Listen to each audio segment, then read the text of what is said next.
पूरा एक लेक्चर दिया है शुगर का इलाज बाय डॉक्टर मोहम्मद शराफत अली।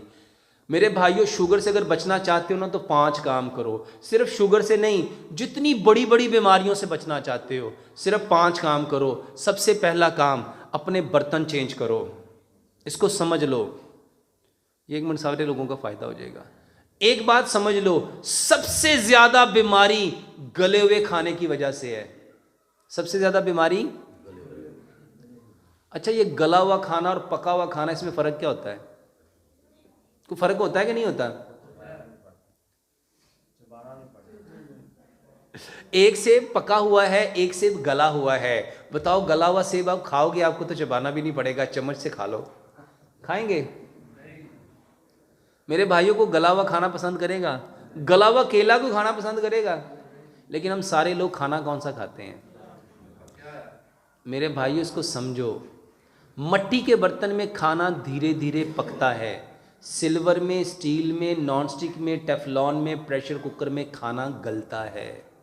और जितने लोगों को आज ये बीमारियां लगी हैं उसके पीछे सिर्फ एक वजह है कि सिर्फ आप लोग खाना कौन सा खा रहे हो। तो सबसे पहले अपने बर्तन बदल लो।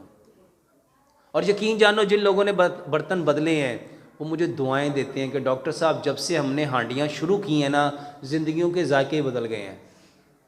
और दूसरे नंबर पे, खाने को पकाने के लिए कुकिंग ऑयल चाहिए। कुकिंग ऑयल वो इस्तेमाल करो जो कभी जमे ना, जो कभी, अपने घर में जाओ, किचन में जाके सिर्फ दीवार पे हाथ फेरो तो हाथ पे क्या लगेगा?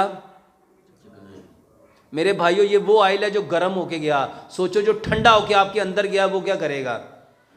और दुनिया का सबसे बेहतरीन तेल जो जमता नहीं है वो जैतून का है, लेकिन वो महंगा है। अल्लाह ताला ने हम जैसे गरीब लोगों के लिए सरसों को पैदा किया। सरसों का तेल वाहिद वो तेल है जो सारी जिंदगी कभी जमता, जे जम जाए तो सरो नहीं। मेरे भाइयों, सरसों के तेल की एक और खूबी है, इसके अंदर जिस चीज़ को डाल दोगे ना उसको भी नहीं जमने देगा। और उसकी जिंदा मिसाल क्या है?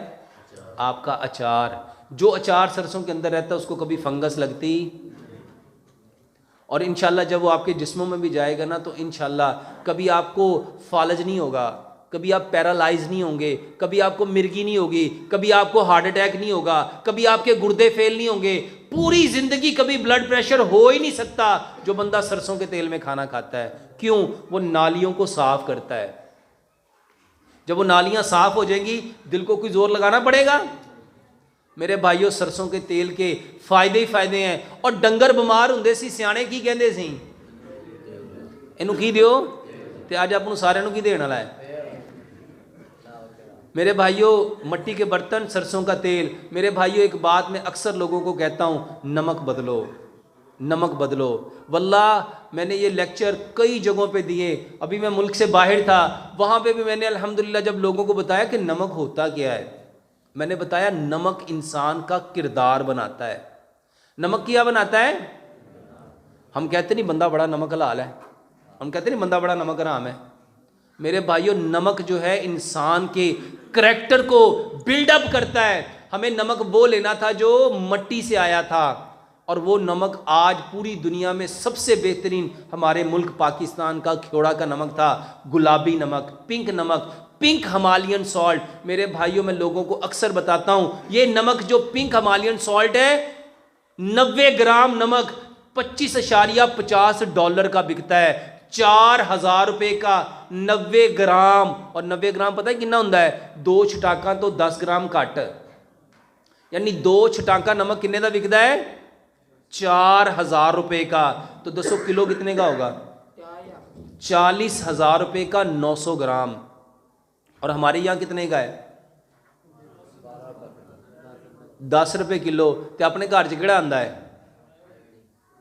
कौन सा आता है? जो जिसके अंदर फायदे ही फायदे हैं। जिसने हमारा किरदार बनाना था वो नमक हमने छोड़ दिया और हमने आयोडीन मिला नमक लाना शुरू कर दिया। मेरे भाइयों, पत्थर वाला नमक इस्तेमाल करो। चौथे नंबर पे, हम सबके दिमाग को चलाने के लिए मीठा चाहिए, और मीठा अल्लाह ताला ने मट्टी में रखा था। मीठा अल्लाह ताला ने कहाँ रखा था? और मट्टी से मीठा कौन सा निकलता है? गुड़। और हमने गुड़ छोड़ के क्या खाना शुरू कर दिया? चीनी। मेरे भाइयों चीनी बंद करो, गुड़ लेके आओ। और 5वें नंबर पे जो सबसे ज़्यादा ज़रूरी इंसान के लिए जो चीज़ है मेरे भाइयों, जिसके बगैर गुजारा हो ही नहीं सकता, वो है पानी। तो पानी हमें कौन सा पीना चाहिए था? जो मट्टी से निकलता है। मेरे भाइयों पूरी दुनिया में आबे ज़मज़म के बाद मैं समझता हूँ अगर जो बेहतरीन पानी है तो मेरे भाइयों वो पंजाब का है। पंजाब का मतलब क्या है? 5 आब, 5 पानी। और मेरे भाइयों इसके बाद एक चीज़ का और मैं इजाफा करता हूँ, मेरे भाइयों मट्टी से निकलने वाली जो गंदम है उसको इस्तेमाल करो, लेकिन गंदम को कभी भी छान के इस्तेमाल ना करो। गंदम जैसे कुदरती हालत में आई है उसमें से कोई चीज़ ना निकालो, ना सूजी निकालो, ना मैदा निकालो, ना उसका चोकर निकालो, कुछ ना निकालो, उसको एज इट वैसे ही खाओ। क्योंकि प्यारे पैगंबर जनाब मोहम्मद सल्लल्लाहु अलैहि वसल्लम बग़ैर छना हुआ आटा खाते थे। ये 5 काम आप लोग कर लो। मट्टी के बर्तन, सरसों का तेल, चीनी की जगह गुड़, पत्थर वाला नमक और पानी जो ज़मीन से निकलता है उसको मट्टी के बर्तन में रख के मट्टी के गिलास में डाल के पियो। और ये सारी चीज़ें, इसके साथ गंदम का आटा, ये सारी चीज़ें क्यों लेनी है? इसलिए लेनी है कि अल्लाह सुब्हानो ताला ने हमें किस चीज़ से पैदा किया? वापस कहाँ जाना है? और इस बदन के लिए अल्लाह ताला ने जितनी चीज़ों का इंतखाब किया है वो सारी की सारी मट्टी से आती हैं। जो मट्टी से चीज़ें निकलती हैं वो इस मट्टी के बदन को तकवीयत देने के लिए, ताकत देने के लिए, कुव्वत देने के लिए। और इसके अंदर जितने अज़ा हैं, चाहे वो मैदा है, चाहे वो जिगर है, चाहे वो पेंक्रियाज है, चाहे वो गुर्दे हैं, चाहे वो फेफड़े हैं, चाहे वो मसल्स हैं, दिमाग है, दिल है, आपकी कोई चीज़ है मेरे भाइयों, सबको इन चीज़ों ने ताकत देनी है। ये चीज़ें जितनी कुदरती होंगी मेरे भाइयों सारा बदन उतना मजबूत होगा। और ये चीज़ें जितनी छोड़ते जाओगे परेशान होगे, बीमार होगे।